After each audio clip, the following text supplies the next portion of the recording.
say you're in phase one network leadership development. So like that's what's happening.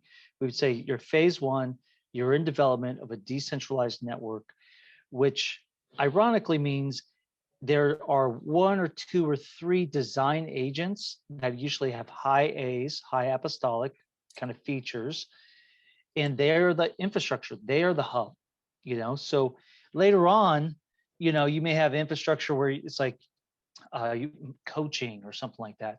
Mhm. Well, there is no coaching department. There's you're the coach, there's no coaching department.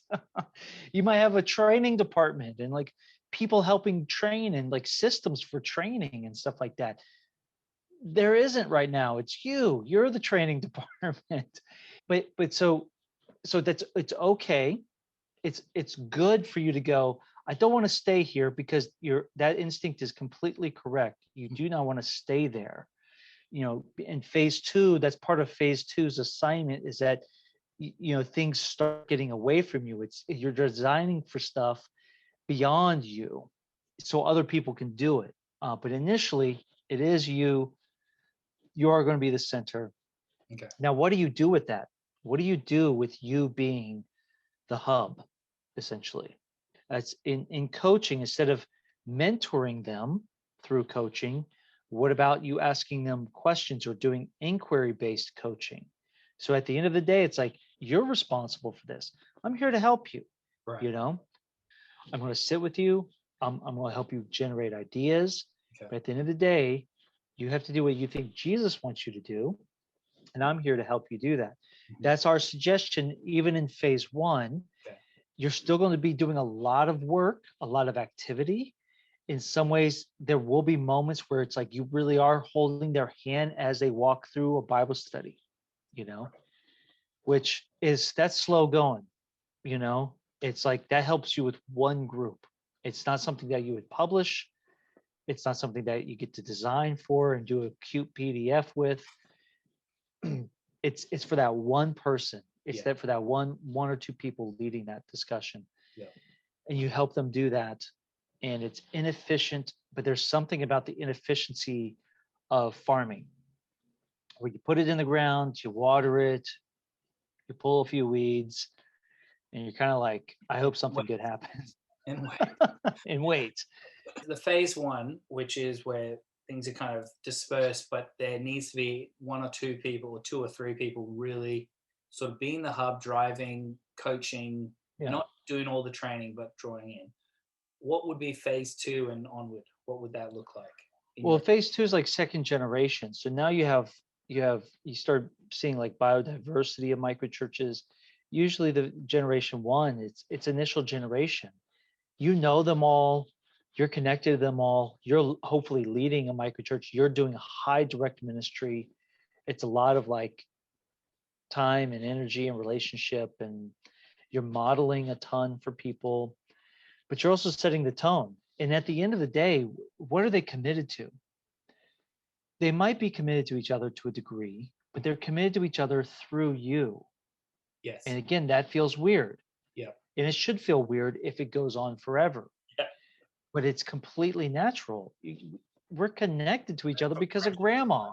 Yeah. I don't know my cousins. Yeah. I'm connected because of grandma. That's why we're connected, because the matriarch. Yeah. Phase two, you have second gen kind of stuff happening. You have what we would call biodiversity of microchurches that stop looking identical.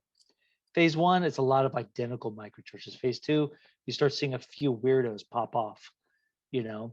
That's where you might start seeing the specific mission versus distributive mission microchurches. Okay. You might see that in phase one, but I'm just saying like that probably is definitely popping at phase two. Mm-hmm. And now it's like, well, how are they committed to each other? Because this is one of the things. This is one of the major vulnerabilities of a decentralized network. So every system has its inherent vulnerabilities. So hierarchical traditional systems, they have definitely inherent vulnerabilities. Decentralized networks have inherent vulnerabilities. The massive one, ironically, is not heresy, which everybody's super worried about, and it's like almost not a thing. Okay. Almost. Yeah. Okay, at least in our context. Now, the thing that is the massive inherent vulnerability is disunity, fragmentation, Yeah. fragmentation. Right. So at the same time as people are hearing a calling from Jesus to go be his church and join him in mission in all these wild, creative, beautiful ways, in different ways, different areas of the city, different demographics, different methodologies. It's like we're not all using the same Bible study method anymore. It's like you guys use DBS, I use OIA, I use some listening style thing. You know, you guys are super charismatic and freaky deaky, and us over here, yeah, you know, like we get a little tingle in our fingertips every once in a while, but that's about it. You know, that type of dynamic. So what brings the unity now? And that's a mass that question begins to press upon the group. And you're not enough to keep them together. It begs the question, where's the unity? So now the micro churches or the missional communities, whatever you call them, have to have some level of commitment, not to you, Yes. but to each other. Yeah. Right. But then it can, who defines that? So the design agents typically, which is be you. You're the one that's going to put language to it. Yeah. You're the one that's going to say, this is the edges of the sandbox we all agreed to play in. Yes. You build your sandcastle, you build your little turtle thing. It looks like you're just throwing sand in your own eyeballs. Whatevs. I don't care. As long as you say Jesus wants me to, you know, throw sand in my own eyes, whatever, man, I don't care. But we all agree not to just have a relationship with me and my personality, but we all are agreeing to these parameters of the sandbox. In phase one, that may start to form. Phase two, it's like it's absolutely necessary. You know, the dynamics of a decentralized network, the complexity of relationship and diversity. You have to have something. Lots of stuff you don't have to have, but you do have to have parameters of commitment and promises and covenant between the diverse microchurches. That's not just to you. And that would be those who are leading or heading up those different gatherings, those micro churches, with each other. So not just among their own little, you know, whatever they're doing. Yeah, that's right. Leader to leader. Outside of each other. Okay. Yeah. The members don't have to make that agreement. So sometimes people think that the microchurch needs to know all the other microchurches. As far as we know, that's not true. But the leaders have to have a sense of unity and commitment. And pretty much they're the ones who are part of the network. Yeah. Now, there may be some members who also come to larger gatherings, come to a conference, they're involved more, they volunteer at more stuff or whatever. But the people that are signing the covenant, you know, is really the leaders of microchurches. Okay. And if a microchurch leader switches out, that'll happen sometimes. Okay. You know, it's still the same question. Does this microchurch and this leader want to be a part of this thing, this thing called us? And initially, you're basically telling these people, hey, do you want to do this thing with me? Right. And then phase two comes. It's like, it's not with me anymore. It's with us. Yeah. Do you want to do it with us? Okay. And anyways, that's some of the differences. You know, phase three is usually about like the growth of infrastructure. So you start disembodying infrastructure so that there's more systems in play. There's the trellis for the vine type of stuff. Phase four is more like just pure chaos. It's awesome. It's just and we're actually beginning to posit, we wonder if there is a phase five that we are experiencing, which is the need for renewal. Okay. So we're influenced by Mark Sayers. Yep. We really like him. Yep. Basically, we like a lot of the Australians that we've come in contact with. Because it's kind of like every 20 years or so, every generation, whatever you want to say, has to reinvent it or own it themselves. And maybe it takes 25 years to get to phase 5 or whatever. Yep. You know, and by that stage, you've got a bunch of people who've just been brought up in it and are like, hang on, why are we doing this again? And you kind of have to be like, let's revisit. Yeah, I would call phase 5 inheritance. Okay. But I think inheritance involves renewal. Like, Yeah. what will you do with the inheritance? Yes. You know, and I think there's power dynamics involved. You know, so myself, Brian Sanders, we no longer work for the underground. Okay. We're non-paid staff. We hold no position of power within the organization. We don't serve on the governing elders because it's an act of inheritance. Yeah, that's good. So I'm a microchurch leader. Yeah. You know, I participate as a high level volunteer, but I only do what I'm asked to do. Yeah. You know, and they could say, hey, can you give us 20 bad ideas? And I'm like, I'm there. I'll give you all my bad ideas. I got plenty. But at some point you got to sober up and say, you know, my ideas were great 20 years ago, and they may not be great now. Right. They may not be what missionaries need now. Sometimes, because I'm not worthless. Yeah. Yeah. But maybe I shouldn't be the decision maker, Mm-hmm. you know, for that anymore.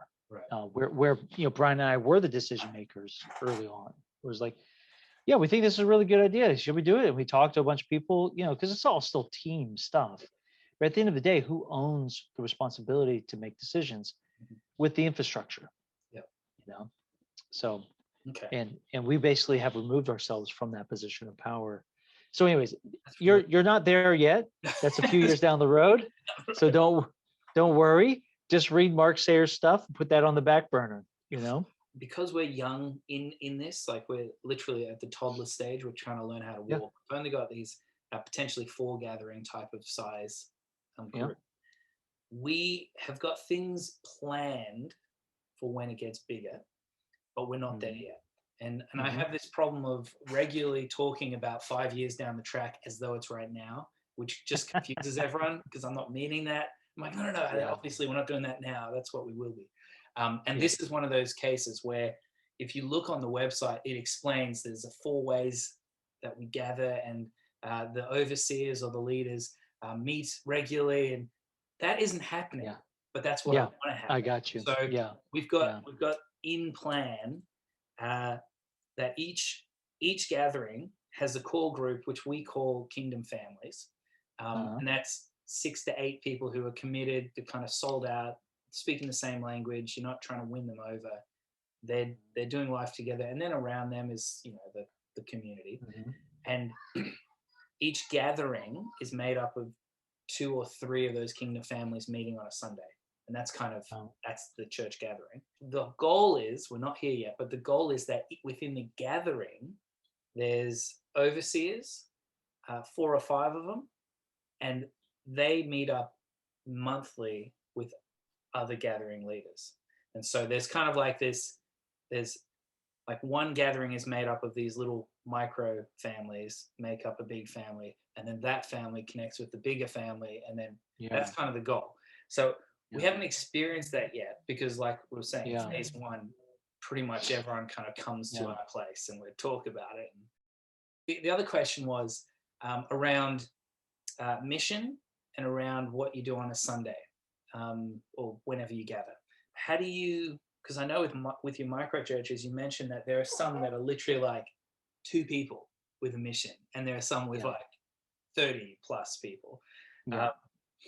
How do you encourage, in a busy world, the need for mission and the need to sort of put effort into following Jesus? How do you go about that in your context? For us, we find inspiring people to listen to Jesus, giving them permission to try and fail, to try and succeed, to just try, just be a good sheep, seems to be the primary and then, of course, along the way, you can, you know, give them language about evangelism, help them become gospel fluent along the way, help them learn how to pray with people, you know. And it's like along the way, it's on the job training, but that it's all being fueled by this sense of, you know, what's Jesus, who is Jesus asking you to love this week? It's not theoretical. Like, if one day I meet someone, what training do I need? It's like,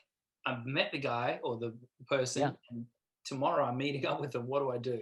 It's like Yeah, just in time training, not just in case. yeah, Yeah. that's exactly right. How does that Yeah, work with uh, wanting to be on mission together? Like, could you talk about? I know I heard this when you were yeah, saying on a podcast. There are kind of two main types of micro churches that you guys have seen, yeah, and it kind yeah. of is around mission stuff. Is that right? Well, yeah, there's specific mission microchurches, which everybody a part of the whole group is doing the same mission. So Mhm. it's very clear. Everybody's doing it. There's high accountability because, yo, you didn't help us reach these people. Mhm. So boo on you. Yeah. There's a lot of unity around it. Mhm. It has its own challenges. It really does. So it's great. It's wonderful. Oftentimes people jump to that conclusion like, oh, uh, the most prominent examples usually are specific mission microchurches. It's very clear. The other type is distributive mission. This is where you have like a sense, like a modalic space, a sense of like unity, worshiping in community, but the mission is in multiple spaces. You're getting together and you say, guys, who and where is God asking you to join him in his purposes? Okay, you got coworkers, you got neighbors, you got pregnant single mothers, you got the bar down the street. Yeah. Okay, now how do we love each other, equip each other, coach each other, hold each other accountable to what God is asking us to do in those different spaces, Mhm. So that type of microchurch has its own challenges as well. Well, sometimes people think everybody has to do the same mission. Mhm. And I would just say, maybe, is that the microchurch God is asking you to be? Mhm. And sometimes when they're trying to force that, they get really frustrated. And ultimately, you come to find out God's not asking them to be a specific mission microchurch. That's why you're frustrated. Yeah. You haven't asked you. It's anytime we assume stuff without asking Jesus first, and then we run into frustrations. Yeah. Oh, It's man. like there's some kind of assumption happening there. We've assumed we have to hold hands, have brownies, get a guitar out, and someone has to preach. Yeah. And then you're like wondering why your meetings suck because God hasn't asked you to do any of that. Yeah. Now he wants you to worship him. He wants you to love one another. So Mhm. you have to do those things. But the rhythms and forms and practices, that's very negotiable in kingdom. And that as a missionary, like Has to be. it's yo man, like we gotta like get loose, get limber here. So uh we do see that quite a bit. What's ironic is we found in our own ecosystem, specific mission microchurches are jealous of distributive because they tend to have tighter community. They tend to be a little bit larger in Okay. number. Yep. They always have stories of like good things happening because they have multiple missional spheres. So there's always somebody's breaking through somewhere, Yes. right? Because you have like 8 different missional spaces. So even though you're only batting Got 20%, yeah. you know, you tell those stories and it was like, oh my gosh, God's just breaking out over here. We suck. We've been like loving these Muslims for like 2 years and they still hate us, you Mhm. know? Mhm. But the distributed mission microchurches tend to be jealous of the specific ones Mhm. because they They're all look on like the same ninjas. page. They're all They're on doing the the same same thing. page. Yeah. The stuff they're able to do is just sounds so incredible. They're reaching the darkest corners typically, like these because they got to be special ops. They got to be like, yo, we're going in deep over here. Yeah. That tends to be the nature of the specific mission. Yeah. It's super clear what they're doing, and they're just like, you guys have it together. You're amazing. You're like ninja Christians. You're actually real Christians over there. We wish we were real Christians. It's so weird. They like look at each other with like holy jealousy. Yeah. And what's funny because it's decentralized, they don't know that's happening. It's only guys like me and like the people that Hearing talk with a all the lot of them. stories. You Yeah. hear all of the stories and you go, you guys are ridiculous. You know? Like, Well, the guys. that's really interesting, because I think what I've noticed in the last, let's say, 8 years, as this is kind of propelling a little bit more over here, is in Australia we've seen the American culture do that specific mission well. So like there's been places where it's affordable for everyone to move into a local Yeah. space and all Yeah. focus in on one school or whatever, or the Yeah. home, They all adopt a school. It's right? awesome. And all the single moms or something, and we hear Yep. stories about how that's worked well, and we think, man, well, let's try that here, copy and paste, like we were saying Yeah. earlier on. Uh, and what I found is, and I might be wrong, but you probably have better insight than I do, but in the American culture, in general, people get behind other people well. So you see someone doing something, you guys champion them and say, "Yeah, let's get behind you. I'm going to Mhm. get behind and follow." In Mhm. Australia, we, for whatever reason, we don't do that as much.